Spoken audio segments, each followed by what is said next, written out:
주일 우리에게 주시는 하나님의 말씀은 에베소서 5장 16절에서 18절까지의 말씀입니다. 에베소서 5장 16절에서 18절까지의 말씀을 제가 봉독해 올리겠습니다. 세월을 아끼라, 때가 악하니라. 그러므로 어리석은 자가 되지 말고 오직 주의 뜻이 무엇인가 이해하라.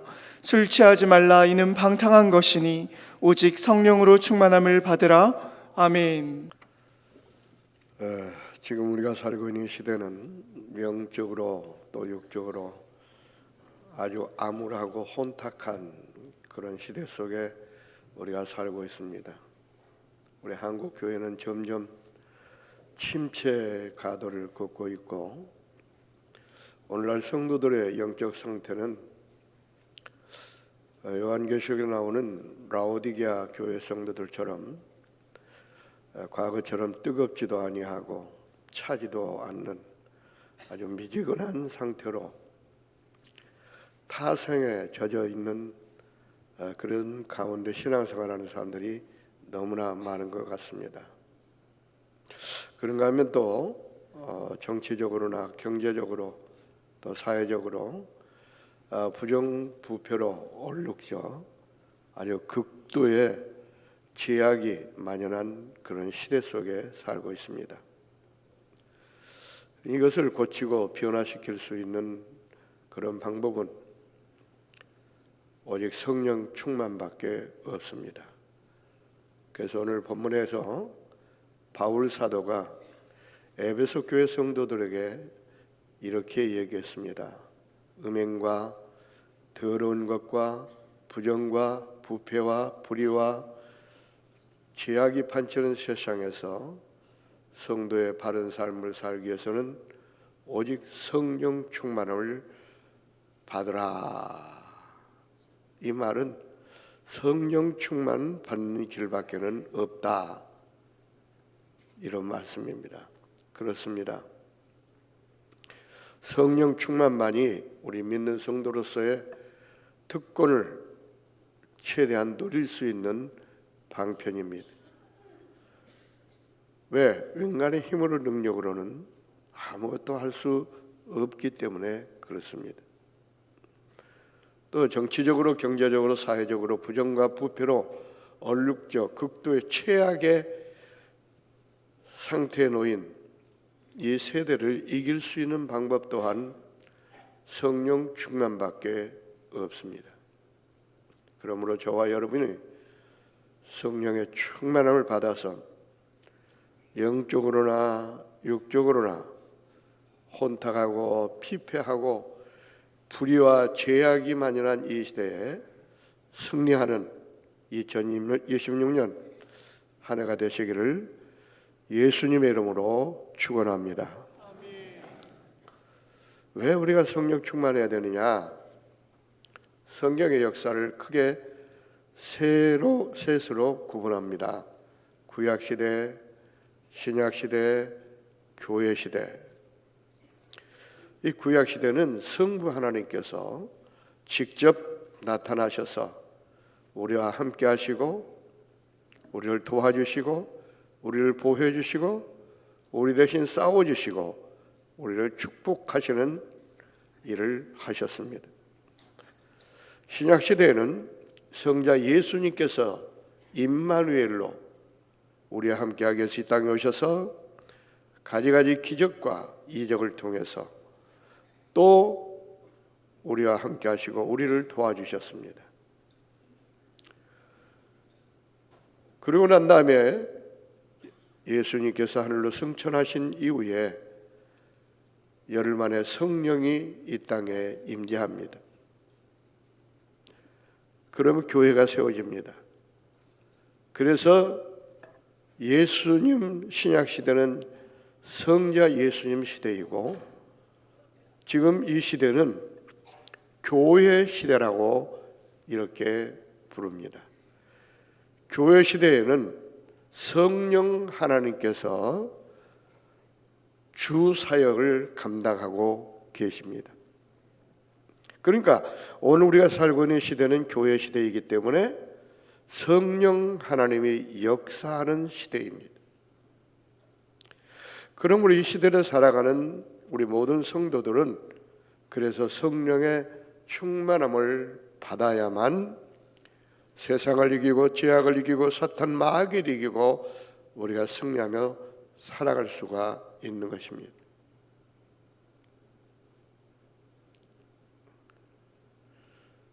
예수님도 보면 마태복음 3장에 보니까 세례 요한을 통해서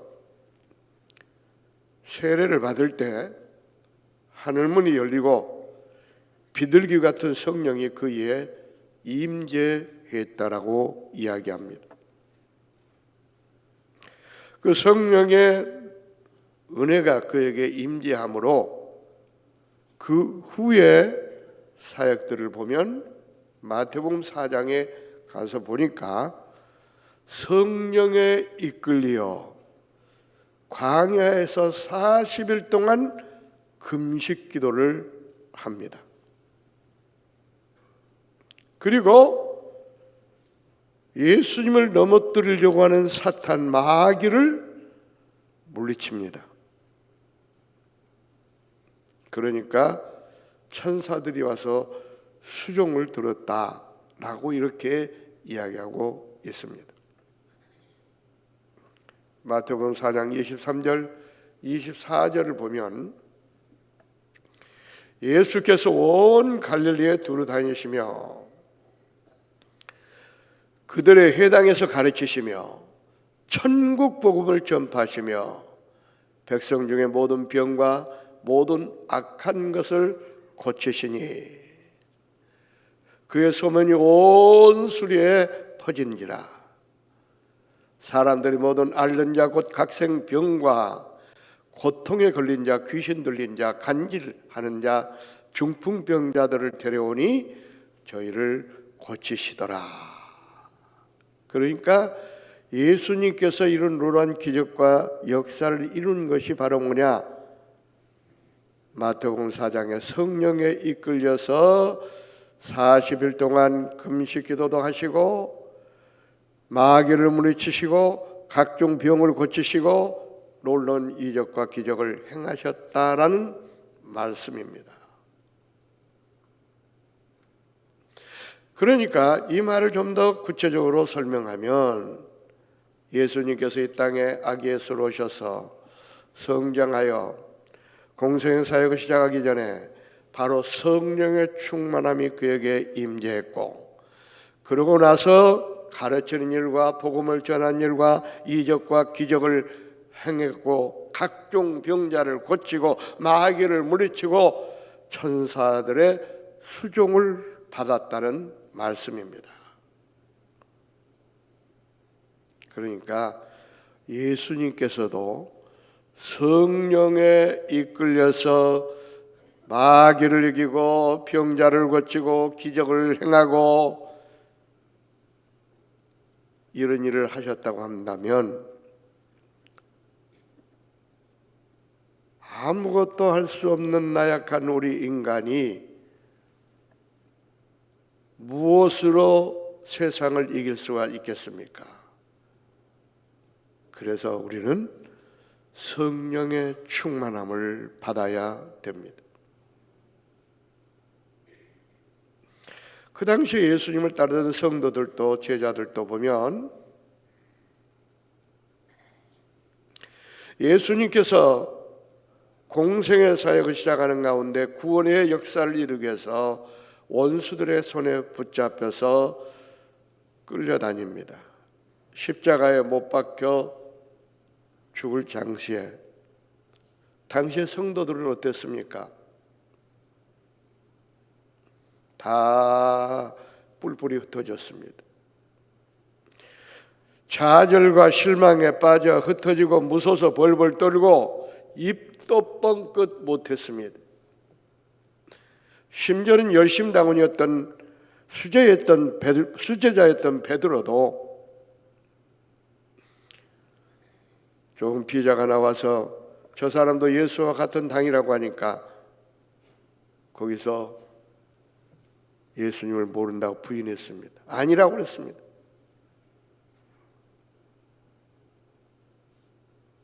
그랬던 사람이 마가의 다락방에 엎드려서 기도하다가 성령의 충만한 은혜를 받습니다. 그렇게 겁이 많고 무서워서 벌벌 떨던 사람들이 성령의 충만함이 그들 가운데 임하니까 그들에게 새로운 힘이 생겼습니다. 능력이 생겼습니다. 그래서 베드로는요, 그 성령의 충만함을 받고 나서 한 번 설교로 3,000명을 회개시켰습니다.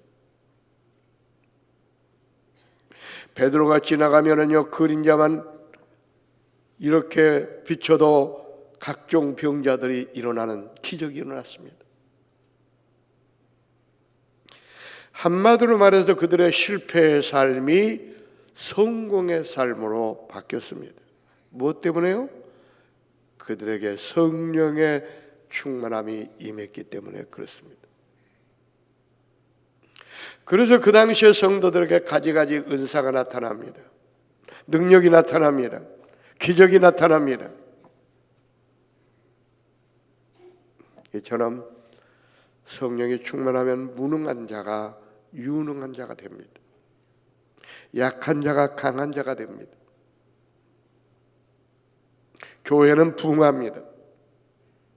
초대교회 예루살렘 교회가 120명이 3,000명이 되고 5,000명이 되고 나중에는 셀 수 없을 정도로 부흥의 불길이 타올랐습니다. 그 당시에 목회자들이 설교를 잘했어요? 아닙니다. 목회 프로그램이 좋았어요? 아닙니다. 마가의 다락방에 맺던 성령의 충만함 때문입니다. 그 후에 소아시아 유럽 쪽에도 얼마나 부흥의 불길이 번져갔습니다. 그런데 문제는 성령의 불길이 홀을 타오를 때는 교회가 놀랍게 성장했는데 성령의 불길이 꺼지니까 교회는 점점점 쇠퇴해가고 말았습니다.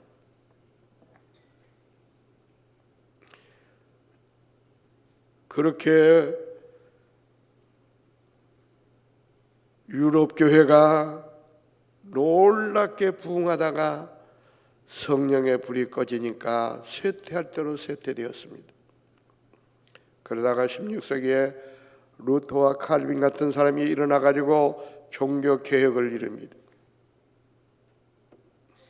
다시 성령의 운동이 일어났습니다. 그러면서 교회가 다시 부흥하는 역사가 일어나게 됩니다. 1740년도에는 미국의 워즈라고 하는 사람을 중심으로 해서 대각성 운동이 일어납니다.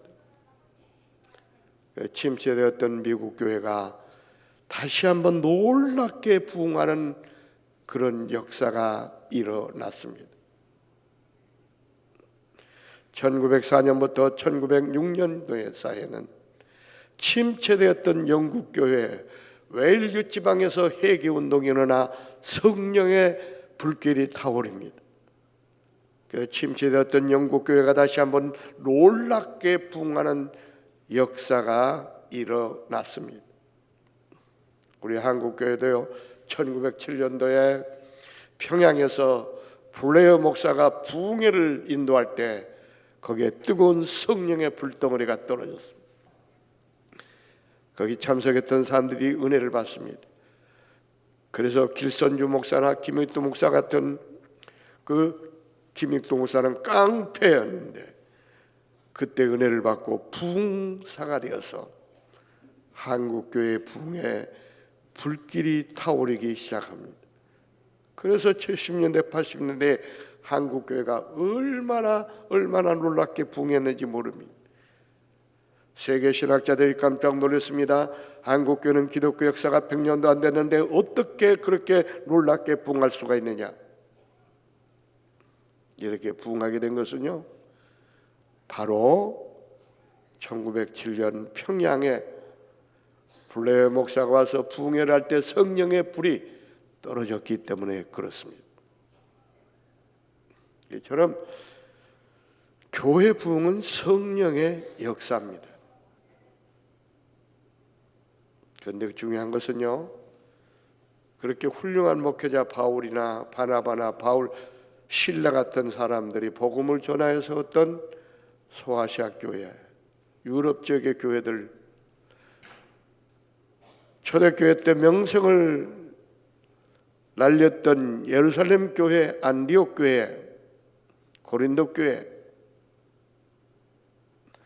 그때 성령의 역사 가운데 얼마나 놀랍게 부흥했습니까?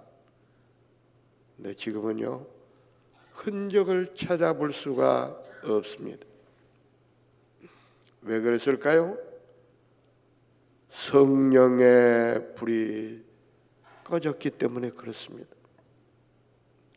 그래서 교회가 쇠퇴했습니다. 그러므로 우리 교회도, 우리의 심령도 부흥하기 위해서는 성령의 충만함을 받아야 됩니다. 성령 충만하면 우리의 심령도 부흥이 일어납니다. 경제도 부흥이 일어납니다. 교회도 부흥이 일어납니다. 초대교회 보십시오. 초대교회 그 시대에는 가난하고 헐벗은 사람들이 너무너무 많아 사회적인 문제가 되었던 겁니다. 그런데 성령의 충만한 역사가 나타나니까 핍절한 자가 하나도 없었다라고 성경은 말하고 있습니다. 가난한 자, 굶는 자가 없었다 그 말입니다. 영국과 미국도 가장 경제가 왕성할 때가 언제였느냐? 교회가 놀랍게 부흥할 때였습니다. 우리나라도 보십시오. 60년대까지만 해도요, 어르신들 다 기억하실 겁니다. 얼마나 가난했습니까? 어렸을 때 치약이 어디 있습니까? 양치질을 소금으로 주로 했습니다. 소금도 귀해가지고, 저는 너무 깡촌에 살다 보니까 소금도 귀했어요. 그래가지고 내과에 가가지고 모래를 가지고 양치질을 했던 그런 기억이 납니다. 대변을 보고 나면 휴지가 어디 있습니까?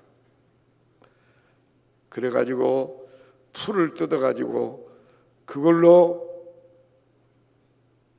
닦기도 하고, 지푸라기를 막 비벼가지고 부드럽게 만들어가지고 변을 보고 난 다음에 그걸로 닦기도 했습니다.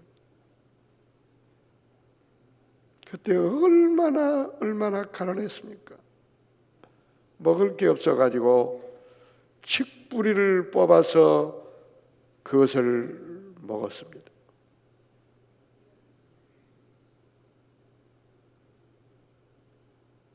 그때는 먹을 것이 없기 때문에 학교를 가면은 강냉이 가루를 배급을 해줬습니다. 그러면은 도시락에다가 강냉이 가루를 하나 배급받아 가지고 와서 그걸 가지고 식구대로 죽을 써먹었던 그런 기억이 생생합니다. 그때 껌이 없습니다. 그래 소나무에서 나오는 그 송진을 계속 씹다 보면 그게 껌이 됩니다. 어르신들 아마 기억할 거예요. 또 밀알을 씹어가지고 계속 씹으면 껌이 돼요. 또 그 껌이 되면은 하루 씹고 말지 않고 잘 때는 벽에다 붙여놓고 그 다음날 일어나서 또 그 껌을 씹습니다. 그럼 파리가 똥을 싸고, 그러면 또 그걸 또 날 새면 그걸 또 벽에 붙여놨다가 또 씹고, 잘 때는 또 벽에다 붙여놨다가 그 다음날 씹고, 아마 껌이 하나 생기면은 일주일 정도는 씹었던 것 같습니다. 하였던 껌이 나중에 보면 시커멓게 변해 있습니다.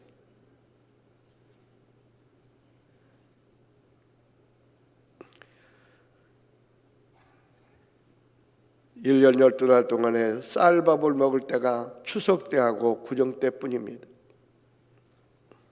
완전히 깡보리밥, 조밥, 좁쌀밥 그래가지고 그걸 해가지고 바구니에다가 걸어놓으면요, 파리떼가 들어가가지고 똥을 다 거기다 쌉니다. 그러면 그 똥도 파리똥과 함께 그냥 물 말아가지고 그 깡보리밥을 먹고, 여러분 기억 안 납니까?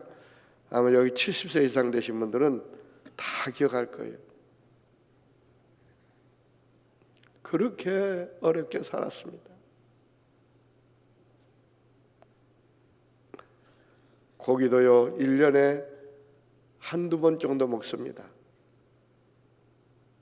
식구는 많은데 고기 한 근 사가지고, 돼지고기 한 근 사가지고 그 많은 식구가 먹어야 되니까 국물을 엄청 많이 붓고 솥에다가 끓입니다. 그러면은 그릇에 떠놓으면 보니까 고기 덩어리는 비계 덩어리 한두 개 있고 전부 다 국물이에요, 국물.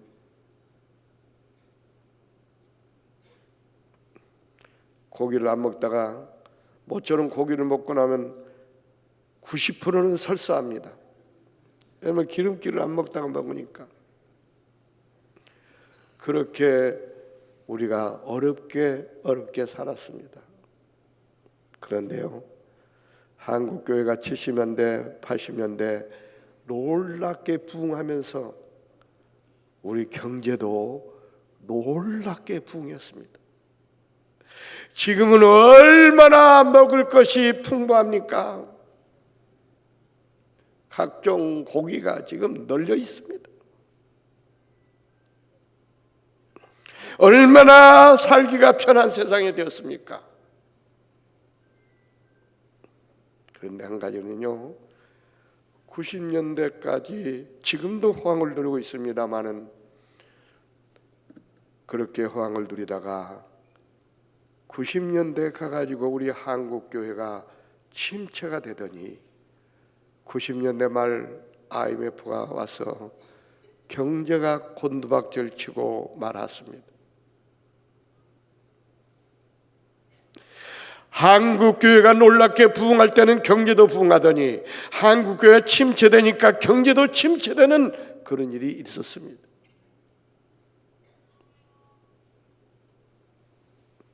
그런데 지금은 어떻습니까?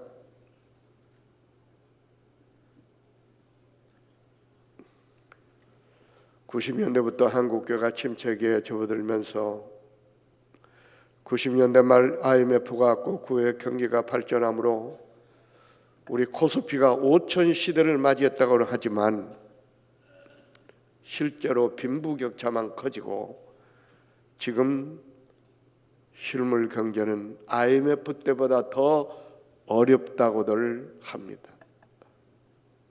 강남이나 모든 도시들 지금 빈 사무실이 너무 많이 나.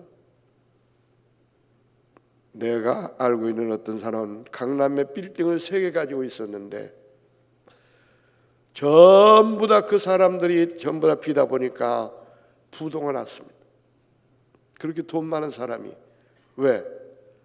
세 들었던 사람들의 전세금을 다 빼주다 보니까 이제 빼줄 수가 없는 거예요. 그래가지고 은행에서 대출을 받아가지고 그걸 빼줬는데 세를 들어오지 않으니까 이자를 물지 못해가지고 부도가 나가지고 그 건물 3개가 다 경매로 나갔다는 얘기를 들었습니다.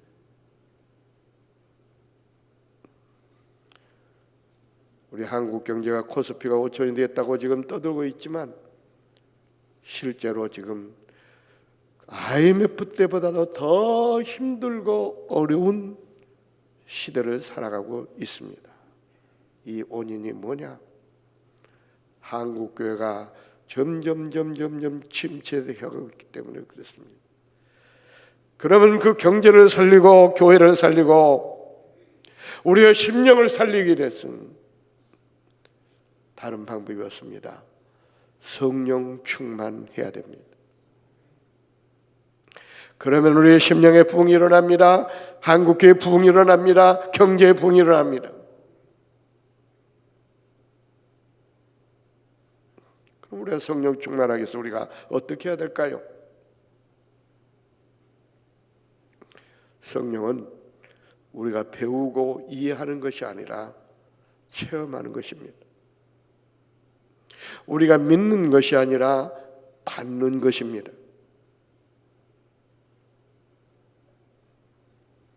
성령 충만은 하나님께로부터 은혜로 받아야 됩니다. 체험해야 됩니다. 충만이라는 것은 내 심령 가운데 성령을 가득 채우는 것을 말합니다. 다시 말하면 내 삶이 완전히 성령의 지배를 받는 걸 성령 충만이라고 말하는 것입니다. 성령 충만하게 되면 내 뜻대로 내 고집대로가 아니라 성령에 이끌려서 완전히 성령의 도구로 사용되어지는 것입니다. 그럴 때 권능이 나타납니다. 능력이 나타납니다.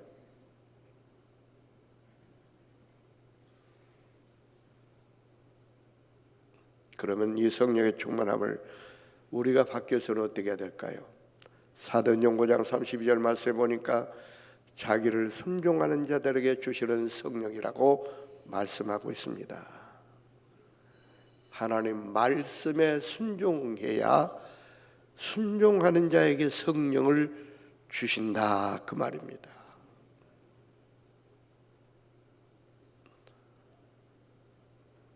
성경에 보면 32,500가지 약속이 있습니다. 613개의 율법이 있습니다.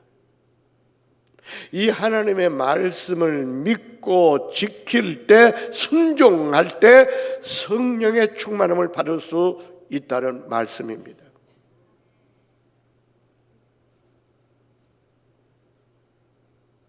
또 성령 충만은 간구하는 자에게 임합니다. 누가복음 11장 13절 말씀에 보니까 너희 하늘 아버지께서 구하는 자에게 성령을 주시지 않겠느냐. 구한다는 건 뭘 말합니까? 기도하는 것을 말합니다. 여러분 성령 받기 위해서 성령 충만하기 위해서 기도해야 됩니다.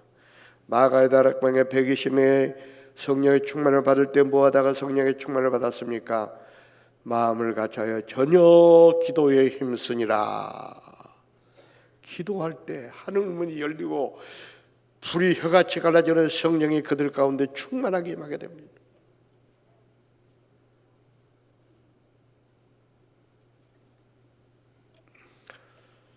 그렇습니다. 하나님 말씀대로 순종하고 기도할 때 성령의 충만함이 임합니다.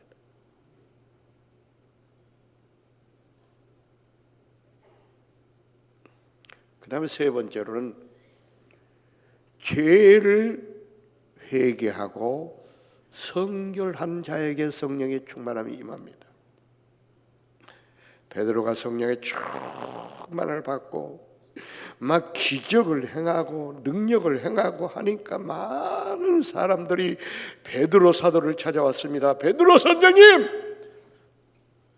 우리가 어찌해야 당신처럼 그 성령의 충만함을 받을 수가 있습니까? 사도행전 2장 34절에 베드로가 이렇게 말했습니다. 베드로가 이르되 너희가 회개하여 각각 예수 그리스도 이름으로 세례를 받고 죄 사함을 받으라. 그리하면 성령의 선물을 받으리라. 죄를 회개하고 죄사함을 받아야 성령이 임한다 그 말입니다. 성령은요, 우리 마음속에 죄악이 있으면은 임하지 않습니다. 왜? 거룩한 영이기 때문에 그렇습니다. 그러므로 여러분, 죄를 끊어버리세요. 회개하세요. 그런 사람에게 성령의 충만함이 임합니다.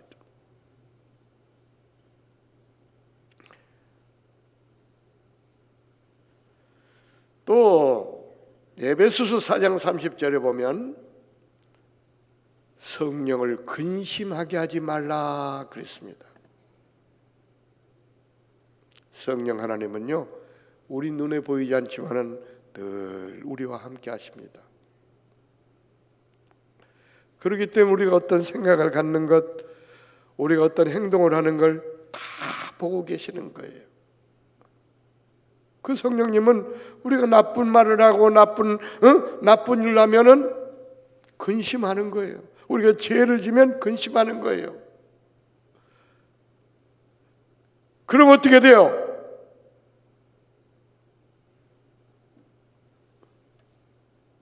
데살로니가전서 5장 19절에 보니까 성령을 소멸치 말라고 그랬는데 죄를 지면 성령이 떠나간다 그 말이에요. 그러니까 성령이 충만하기 위해서는 어떻게 해야 돼요? 우리는 죄를 짓지 말아야 돼요. 거룩하게 살아야 돼요. 깨끗하게 살아야 해요. 진실하게 살아야 돼요. 성결하게 살아야 돼요.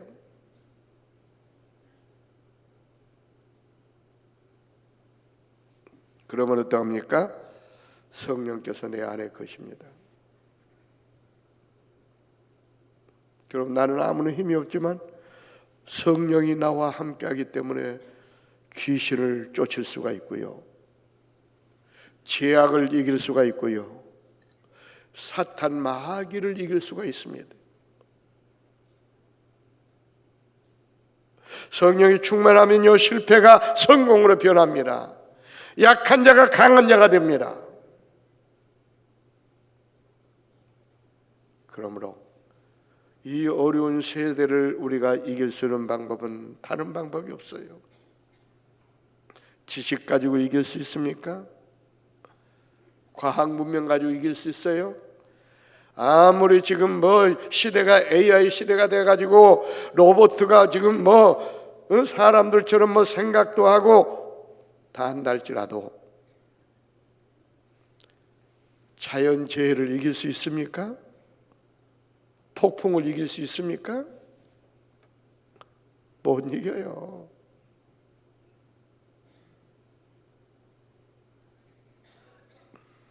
하나님은 이길 수가 있습니다. 성령의 충만을 받으면 이길 수가 있습니다.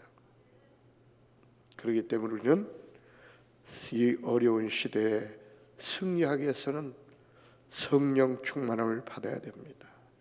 그러기 위해서 오늘 말씀처럼 늘 나와서 하나님을 의지하고 하나님 말씀을 듣고 그 말씀대로 우리가 순종해야 되고 늘 기도하는 삶을 살아야 됩니다.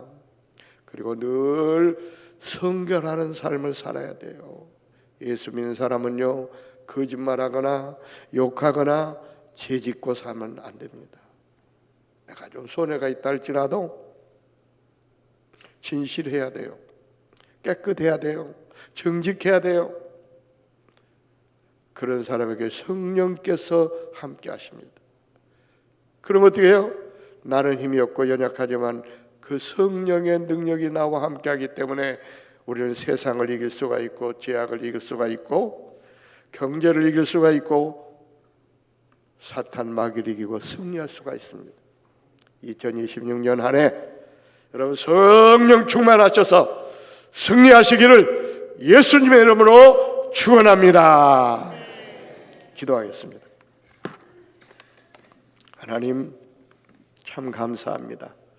이른 아침부터 하나님의 교회에 나와서 하나님을 예배하며 말씀을 듣고 은혜 받게 하심을 감사합니다. 이 말씀을 옳은 길로 듣고 연기로 흐르지 않게 하시고 이 말씀을 붙들고 세상 속에 나가 살 때도 늘 말씀에 순종하는 삶을 살게 하시고 성결한 삶을 살게 하시고, 그래서 성령의 충만함을 받아서 성령의 능력으로 죄악을 이기고 세상을 이기고 사탄 마귀를 이기고 승리하며 살아갈 수 있도록 은혜를 베풀어 주옵소서. 병마도 이기게 하시고 경제도 이기게 하시고 사탄 마귀도 이기게 하시고 모든 문제도 이기고 살아갈 수 있도록 하나님 은혜를 베풀어 주옵소서. 성령의 충만함으로 우리에게도 힘을 주시옵소서. 능력을 주시옵소서. 권능을 주시옵소서. 그래서 어디를 가든지 무엇을 하든지 하나님께서 공급하신 힘을 가지고 승승장구할 수 있도록 축복해 주시옵소서. 감사드리며 거룩하신 예수님의 이름으로 축복하며 기도하옵나이다. 아멘.